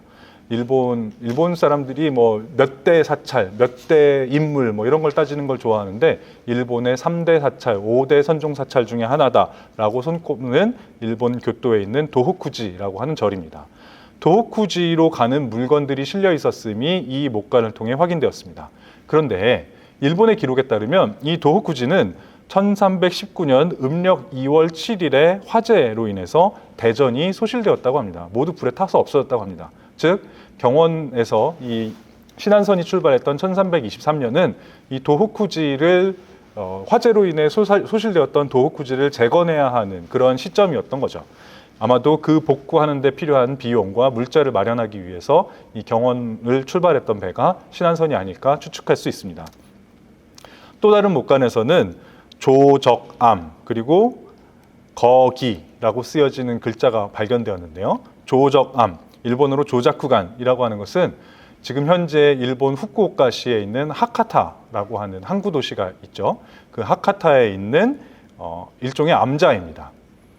동복사, 교토의 도호쿠지가 있고 그 도호쿠지의 말사가 후쿠오카에 있는 승천사라고 하는 절이 있고 그 승천사의 암자로서 조적암이라는 곳이 있었습니다.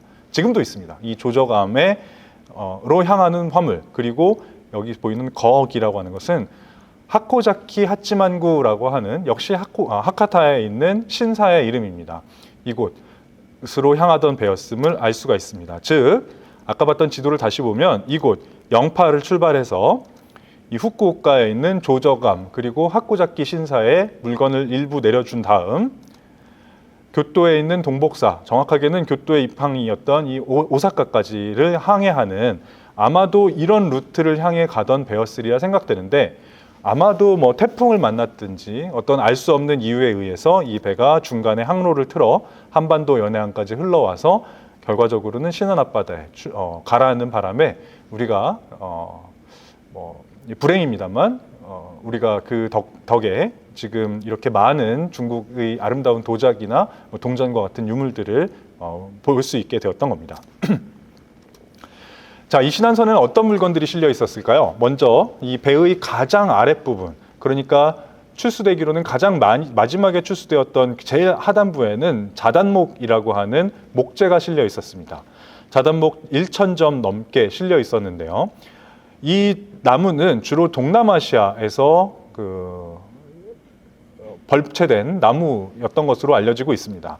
굉장히 고급의 목재로서 주로 건축을 하거나 부처님을 만들 때 목상으로 쓸 때 부처님 목상을 만들 때 혹은 가구를 만들 때 이럴 때 쓰이는 건축 자재용 목재였다고 합니다. 아마도 도호쿠지의 건물을 짓거나 혹은 부처님 모습을 새길 때 쓸 용도로 수출되었던 것이 아닐까 싶습니다. 그 다음 가장 주목되는 것은 이 동전입니다. 동전 800만 개입니다. 800만 개.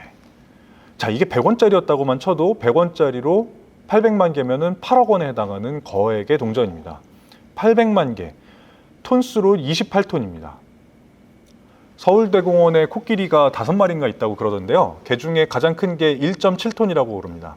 1.7톤짜리 코끼리 15마리 정도에 해당하는 무게입니다. 엄청난 무게인 거죠. 이 자단목의 바로 윗부분에 선적되어 있었고요. 이 동전은 종수로는 총 66가지 종류가 나왔습니다. 66가지 종류입니다. 가장 이른 시기의 동전은 전한과 후한 사이에 존재했던 신나라, 왕망이 세웠다가 단명했던 그 신나라 때 만들어진 기원 14년에 만들어진 화천이라는 동전에서부터 원나라 시대에 만들어진 1310년에 주조된 동전에 이르기까지 기간만도 1200년을 커버합니다. 그리고 그 중에서도 가장 많은 것은 송나라 때 동전입니다. 송나라에서는 동전을 통해서 물품 거래도 하고 세금도 동전으로 내고 그렇게 했었어요. 그런데 몽골 제국이 남송을 병합한 다음에 민간에서 사용하는 동전의 유통을 굳이 막거나 그것을 금지할 이유는 없었습니다만 적어도 남송 지역 사람들이 세금을 동전으로 납부하는 것은 금지시켰습니다. 받아주지 않았습니다. 따라서 이 동전이 가진 이 화폐의 가치가 뚝뚝 떨어지게 되었고요. 따라서 이 화폐 자체가 가지고 있는 어떤 교환 가치보다는 화폐 그 자체가 가지고 있는 그러니까 그 금속으로서의 물질 가치가 훨씬 더 중요하게 여겨졌던 겁니다. 그래서 이 중국에서는 이 대규모의 송나라 동전을 일본이나 혹은 고려에도 일부 수출했고 동남아시아 지역 등등에 널리 수출합니다. 그래서 이때 이 송나라 동전들은 실제로 지금 현재까지도 아프리카 동해안에서까지도 발견되고 있습니다. 그리고 또 여담입니다만 일본에서는 남북조시대라든지 혹은 훗날에 우리가 잘 아는 도요토미 히데요시가 등장하기 이전까지의 일본의 전국시대 이럴 때 워낙 전쟁이 많았기 때문에요. 전쟁이 나면 사람들이 자기가 살던 집을 떠나고 도망을 가잖아요. 도망을 가면서 이 자기가 가지고 있었던 물건 가운데 가장 값나가는 물건들, 이 동전들 이런 것들을 땅에 묻어두고 갔다고 합니다. 매장전이라고 하는데요. 그 묻어두고 언젠간 돌아와서 다시 파서 그 동전을 꺼내서 과거의 영광, 과거의 부를 다시 누리겠다라는 그런 의도였겠죠. 그러나 안타깝게도 그 사람들은 언젠가 어디선가 비명에 돌아가셨을 것이고 그렇게 해서 땅에 묻어두었던 동전이 엄청나게 많은 양이 일본에서는 지금도 출토되고 있다고 합니다. 그래서 매년 엄청난 양이 점점 늘어나고 있는데 그에 비할 수 없을 정도로 800만 개에 이르는 동전이 중국 동전이 지금 현재 우리나라에 소장되어 있습니다. 이런 식으로 동전의 가치가 가자 일본으로 수출했고요. 일본에서는 당시의 기록에 따르면 금을 싸들고 와서 동전을 사가지고 갔다라고 하기도 합니다. 그리고 도자기입니다. 자, 보시다시피 이 첫 번째, 두 번째 꽃병입니다. 굉장히 아름다운 색깔과 모형, 모습을 가지고 있죠. 다만 저는 이런 예술품 보는 그런 눈이 없어서 그런지 그냥 예쁘다는 정도일 뿐입니다. 요 세 번째 요 유물은 저도 굉장히 좋아하는데요. 촛대거든요. 요게 이렇게 초를 꽂아서 쓰는 촛대입니다. 이 사람의 얼굴 부위하고 손 부분에만 유약을 바르지 않아서 피부색과 비슷하게 노출을 해놓고 있는 요 유물도 이 신안선을 상징하는 대표적인 유물 가운데 하나일 텐데요. 자, 이런 도자기류가 무려 22,000점 정도가 출수되었습니다. 이렇게 아름다운 도자기로만 22,000점이 있었던 건 아니고요. 주로 생활자기, 우리가 일상에서 사용하는 밥그릇이나 국그릇, 반찬그릇 같은 이런 자기류들이 엄청나게 많이 나왔습니다. 여기 보시다시피 이런 도자기 그릇들을 한꺼번에 20개에서 30개씩 이렇게 나무로 틀을 짠 다음에 거기에다가 하나씩 넣고 그 사이를 지프로 엮어가지고 이 지금으로 말하면 뽁뽁이 역할을 했겠죠. 뽁뽁이처럼 이런 것들을 엮어놓은 상태로 다수의 도자기들이 출토되었는데요. 청자가 12,000점, 백자가 5,000점, 그 다음에 자뷰라고 하는 것이 2,300점 등 다수의 생활자기류들이 출토가 되었습니다. 그리고 이 도자기들이 어디서 만들어졌는지를 따져보니까 절강성에 있는 용천요라고 하는 데에서 만들어진 것이 가장 많았고, 뿐만 아니라 강서성, 복건성과 같이 강남 지역 곳곳에 널려 있었던 중국의 관에서 직접 운영하는 이 도자기 가마터들에서 만들어진 도자기들이 이렇게 다수가 쏟아져 나왔습니다.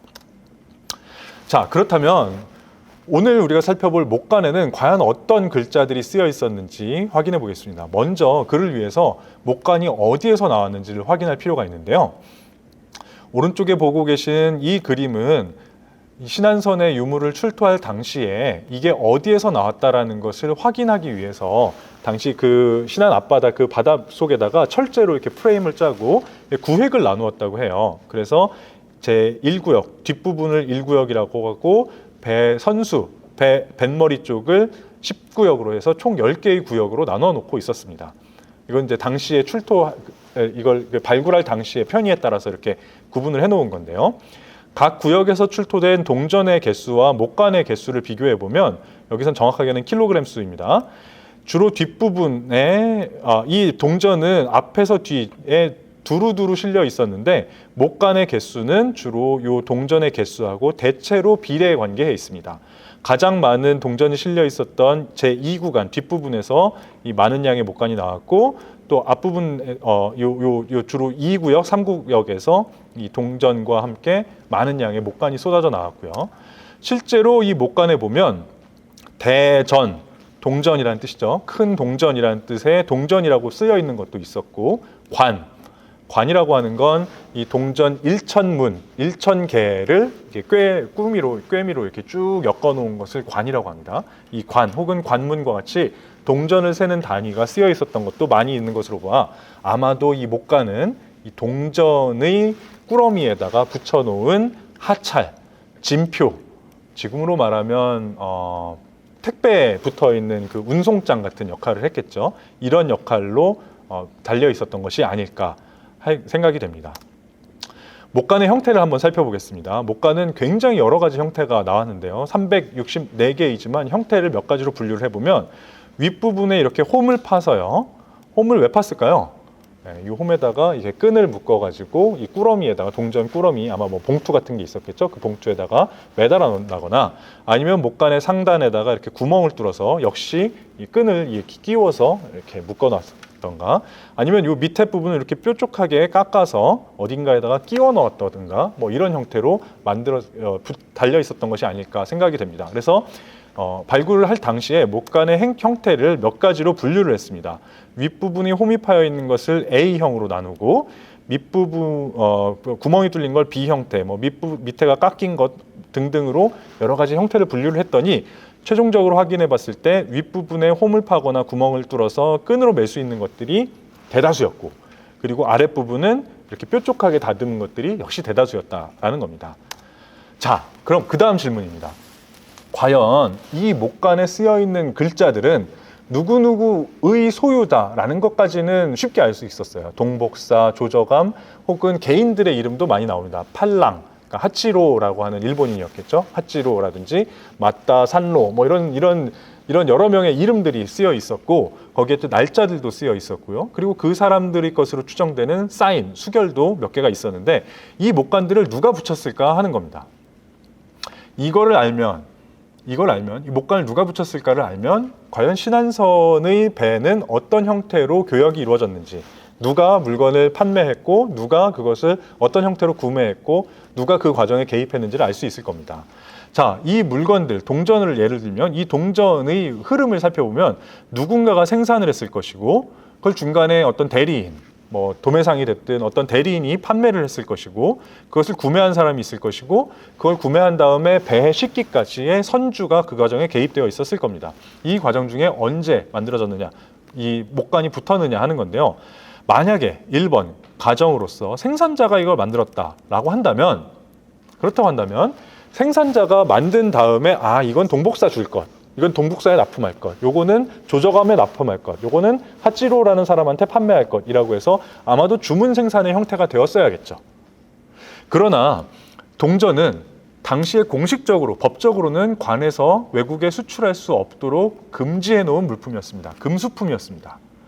게다가 원나라에서 직접 관리하고 있었습니다. 관에서 직접 관리하고 있었던 물품이니만큼 아마도 이것을 생산자가 직접 이 주문 생산을 해서 목간을 붙였으리라고 생각하는 것은 조금 어렵습니다. 그랬을 리는 없을 것 같습니다. 두 번째는 판매자입니다. 판매자. 예를 들면 이런 형태가 되겠죠. 나는 어디서 동전을 이만큼을 모아가지고 와서 경원항에 늘어놓고 판매를 하고 있습니다. 판매를 하면서 자, 예를 들면 동복사에서 손님이 오셔서 예를 들면 동전 10,000개만 주세요. 그러면 10,000개 어치의 동전을 건네주면서 자, 동복사 가져가세요. 동복사 걸 붙이고, 예를 들면 팔랑이라고 하는 사람이 와서 저 동전 20,000개만 주세요. 그러면 20,000개에다가 또 목간 써서 붙여주고, 만약에 판매자가 이것을 만들어서 붙였다고 한다면 동일한 물품에 해당하는 목간들은 동일한 형태를 띠고 있었어야 할 것입니다. 그런데 실제로 보면 같은 종류의 물품에는 같은 형태의 목간이어야 할 텐데 즉 꾸러미란 뜻이 될 테죠. 아마 무슨 주머니 형태가 될 텐데 포라고 쓰인 목간 가운데 강사라고 하는 인물에게 판매한 것은 AA 형태이고 교선이라고 하는 사람에게 판매한 목간에는 CC 형태의 목간이 붙어 있었습니다. 즉 판매자가 목간을 직접 마련해서 거기에서 판매하는 과정에서 써서 붙였으리라고는 생각할 수 없다는 겁니다. 그럼 미리 결론을 말씀드리면 화물주가 붙였으리라는 건데, 마지막으로 선주가 붙였다고 한다면 어땠을까요? 예를 들면 자, 오늘은 3구역에다가 물건을 실을 거야. 그러니 오늘 이 쌓여있는 항구에 잔뜩 쌓여있는 물건 중 가운데서 오늘 3구역, 예를 들면 오늘 날짜가 4월 5일인데 4월 5일에는 3구역에 물건을 실을 거야. 그러니까 4월 5일 날짜를 쓰고 거기에 싣는 물건들에다가 동일한 목간을 붙였다고 한다면 같은 구역에서 같은 형태의 목간이 나와야 할 것입니다. 그러나 실제로는 한 구역에서 나온 목간의 형태가 다 다릅니다. 역시 선주가 혹은 이것을 배에다가 싣는 담당자들이 그 목간을 붙였던 것도 아닌 것 같습니다. 결론은 화물주입니다. 실제 각 화물주들, 그 목간에 쓰여 있는 동복사, 조저감, 팔랑, 맞다산로 이런 사람들의 이름에 따라서 목간의 형태가 똑같습니다. 예컨대 강사라고 하는 인물은 아니고 어떤 존재인데요. 좀 이따 설명하겠습니다. 강사라고 하는 사람의 목간은 총 109점이 나왔는데 그 중에 93개가 같은 모양이었습니다.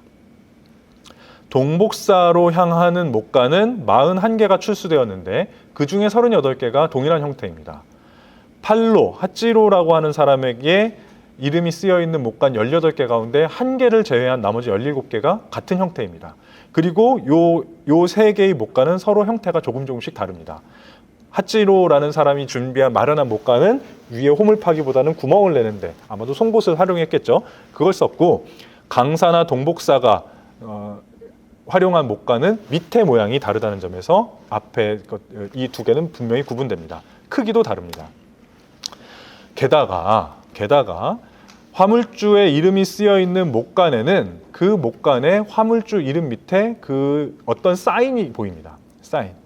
그리고 사인이 보이고 그 아래에는 어떤 특정 날짜가 적혀 있습니다.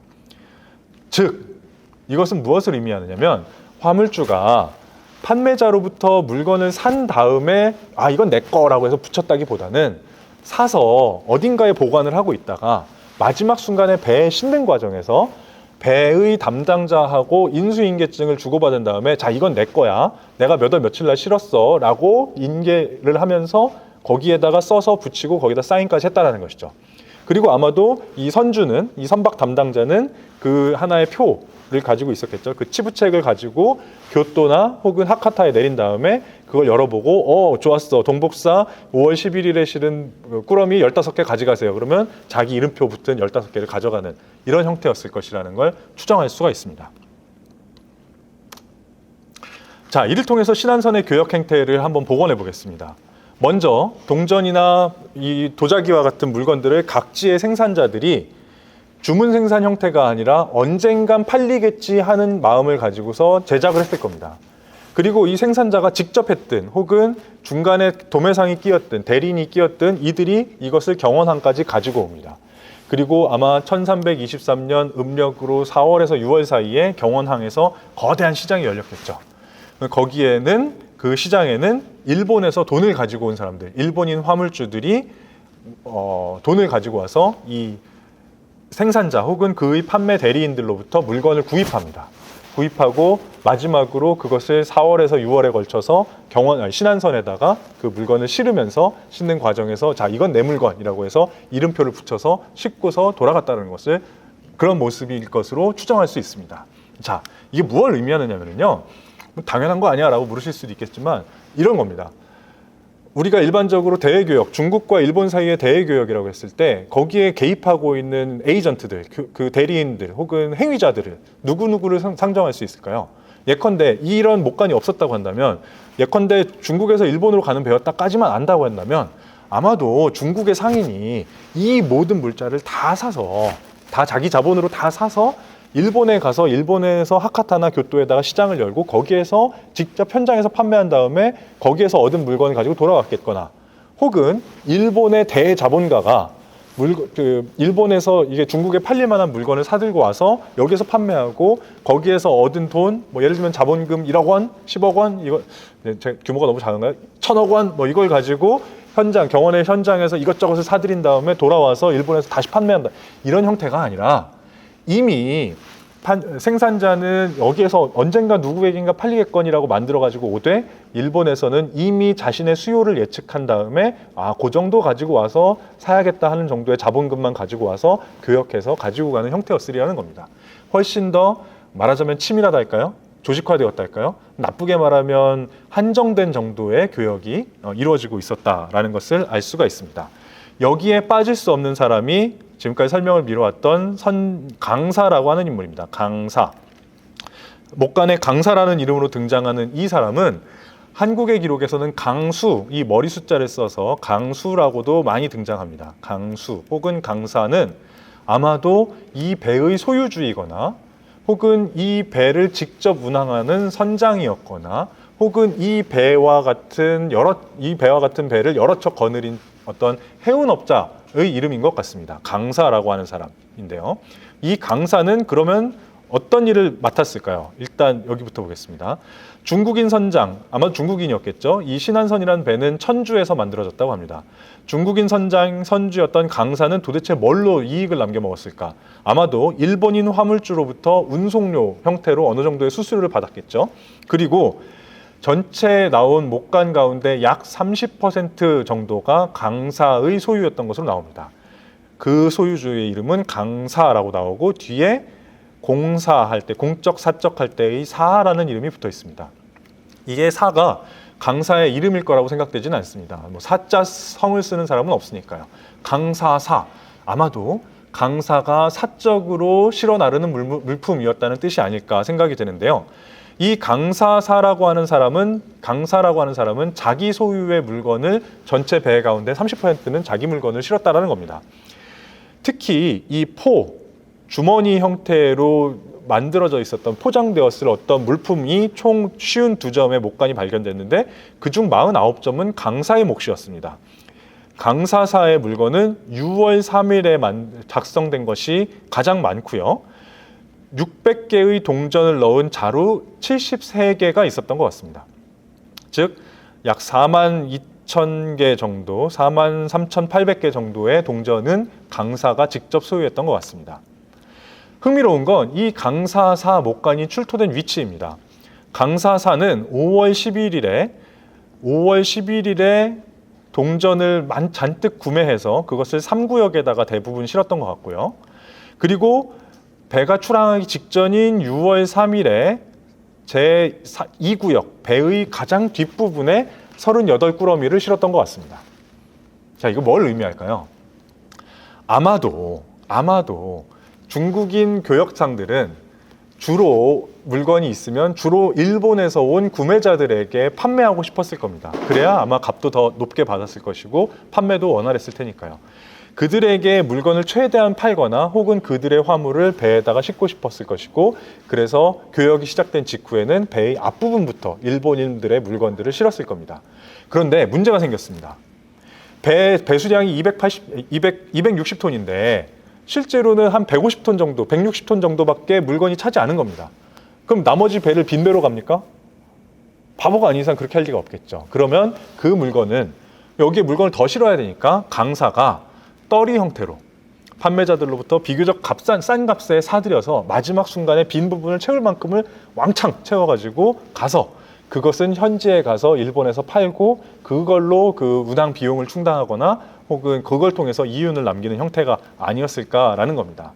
다시 한번 요약해보면 경원의 항구에서는, 영파의 항구에서는 많은 양의 중국인 상인들이 많은 양의 공급을 제공하고 있었는데, 공급을 했는데 일본인들이 가지고 왔던 수요는 그에 미치지 못했던 겁니다. 그러면 나머지 공급을 그대로 썩히거나 다음 배가 뜰 때까지, 다음 컨테이너가 출발할 때까지 그대로 썩혀두는 것이 아니라 선주에게 판매해서 비교적 싼 값에 판매해서 현장에 가서 판매해 올 것을 기대했던 것이 아닐까 하는 형태입니다. 그렇다면 이 일본인 화물주들은 이 배에 함께 타고 있었을까요? 아닐까요? 현재로서는 더 이상 추적하기는 어렵습니다만, 만약에 그들이 이 배에 함께 타고 있었다면 그들은 교토나 혹은 하카타라고 하는 교역항에 자신의 본거지를 두고 이번에 특별한 이유로 인해서 와서 이 물건을 사서 돌아가는 방식이었을 겁니다. 아마도 대규모 화물을 싣고 있었던 동복사나 조저감과 같은 대규모 화물주들은 1번과 같은 형태의 교역을 했지 않았을까 싶습니다. 만약에 이들이 동승하지 않았다고 한다면 이들은 일본인임에도 불구하고 경원 지역에 자신들만의 무역 출장소를 마련해 놓고 이번에 배가 가는 김에 내 물건 한 대여섯 꾸러미만 실어주세요 라는 형태로 상시적으로 끊임없이 왕복했던 형태가 아니었을까 생각이 되는데요. 동복사 조저감과 같은 대규모의 교역을 한 사람 말고도 이 목간에는 아주 여러 명의 인물들이 등장합니다. 소수의 목간에 쓰여 있는 인물들이 등장하는데, 이런 소규모 개인명의 화물주들은 이런 형태로 상시적인 왕래하는 배들의 어떤 에이전트로서 활동했던 것이 아닐까 추정됩니다. 자, 이렇게 해서 신안선의 교역 형태까지 알아봤고요. 자, 이제 마지막입니다. 이제 얼마 남지 않았습니다. 오늘 살펴봤던 이 유라시아 대교역권은 어떻게 해서 막을 내리는지 살펴보겠습니다. 이 대교역권이 막을 내리는 건 바닷길이 막혔다거나 혹은 어떤 정치적인 이유에 의해서 그랬던 것 같지는 않습니다. 무엇보다 결정적인 이유는 전염병 때문이었습니다. 우리가 코로나 시대를 살고 있는 요즘 코로나의 전례로 많이 꼽고 있는 게 지금으로부터 꼭 100년 전에 있었던 스페인 독감을 이야기 많이 하잖아요. 제1차 세계대전에 의해서 사망한 사람보다 스페인 독감 때문에 사망한 사람이 더 많았다고 합니다. 그러나 인류의 역사상 아마 경제 규모로만 따지면 코로나가 가장 큰 타격을 입혔겠지만 그보다 더 괴멸적인 사람의 수명을 빼앗아간 것은 흑사병이었을 겁니다. 1350년대부터 대유행했던 흑사병으로 유럽 인구의 3분의 1 정도가 죽었다고 하는데요. 흑사병에 앞서서 1330년대 중반부터 남중국 일대에서 전염병이 돌기 시작합니다. 이 병 때문에 중국인의 약 20%가 사망했으리라는 통계도 있습니다. 물론 이 병이 흑사병과 일치하는 것은 아닙니다. 네, 이 병이 곧바로 유럽으로 가서 흑사병이 되었다는 건 아닙니다. 그렇게 주장하는 분도 있지만 명백한 근거가 있는 건 아닌 것 같습니다. 아무튼 중국에서 처음 시작된 전염병 때문에 중국의 인구가 많이 죽고 따라서 자연스럽게 인구도 급감하게 되었고요. 경제활동 자체가 무너지게 됩니다. 이 전염병은 중국뿐만 아니라 유라시아 대륙 곳곳으로 번져나가면서 유라시아 대륙의 몽골 제국을 지탱하고 있었던 정주지대의 사람들을 그리고 그들의 경제력을 완전히 무너뜨립니다. 이젠 더 이상 일본에 내다 팔고 싶어도 내다 팔 만한 물건이 생산되지 않고 그 사이를 왕래하는 상인들의 활동도 뜸해지게 되는 그런 상황이 연출되게 된 거죠. 이런 전염병 때문에 14세기 중반 무렵 동아시아 세계는 그리고 유라시아, 나아가 인류의 역사 전체가 커다란 암흑기에 들어가게 됩니다. 또 한 가지 빠뜨릴 수 없는 것이 천재지변입니다. 정말 나쁜 일은 겹쳐서 온다고 했던가요? 전염병이 일어나던 그 시점에 중국 대륙에서는 정말 손에 꼽을 만큼 거대한 천재지변들이 연달아 터지게 됩니다. 그 중에서도 대표적인 게 가뭄과 홍수 이런 것들로 인해 농사를 무너뜨리는 이런 일들이었는데요. 몽골 제국의 정치적으로 괴멸적인 타격을 입혔던 것이 바로 1344년에 있었던 대홍수였습니다. 몇 해 전에 중국에서 비가 많이 와서 산사댐이 무너지네 마네 이랬던 보도가 연이었던 것 기억하실 텐데요. 실제로 황하의 제방이 무너지면서 황하의 수로가 바뀌었습니다. 황하의 수로가 바뀔 정도로 거대한 범람이 일어나면서 당연히 그 황하를 주된 루트로 삼았던 대운하길이 막혀버리게 됩니다. 따라서 중국에서는 몽골 제국은 이 제방을 보수하는 공사에 연인원 20만 명에 달하는 거대한 인부들을 동원합니다. 사람들이 고된 노역에 시달리게 되고 사람들이 많이 모여있게 되고 게다가 전염병과 기근으로 사람들이 굶주리고 사람들의 화가 여기까지 올라온 상태에서 당연히 모여있었던 사람들은 반란을 일으키게 됩니다. 이때부터 시작해서 중국 곳곳에서 반란이 일어나게 되고 이 때문에 화북 지역과 강남 지역이 단절되게 됩니다. 대운하도 막히지, 강남 지역에서 반란이 일어나지, 또 그 반란 가운데 중요한 한 부분을 차지했던 장사성이라는 인물은 원래 그 역할이 강남의 해운을 통해서 강남의 쌀을 북경으로 옮겨주는 역할을 맡고 있었는데 이 사람이 반란을 일으키면서 그 역할을 방기해 버립니다. 그래서 화북 지역은 식량 부족 사태에 임박하게 되고요.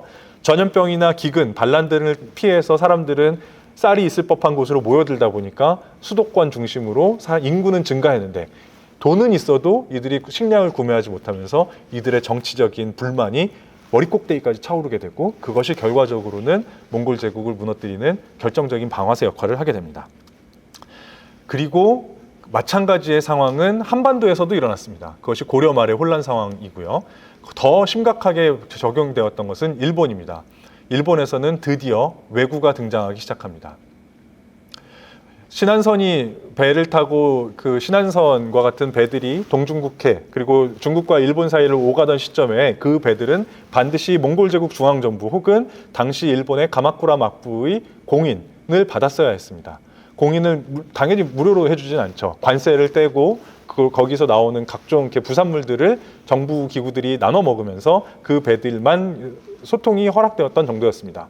당연히 그 인증을 받지 못하는 중소규모의 상인들 혹은 중소규모의 지방 세력들의 불만은 점점 고조되어 갔지만 중앙정부의 힘이 셀 때는 이것이 미처 터져나오지 못했습니다.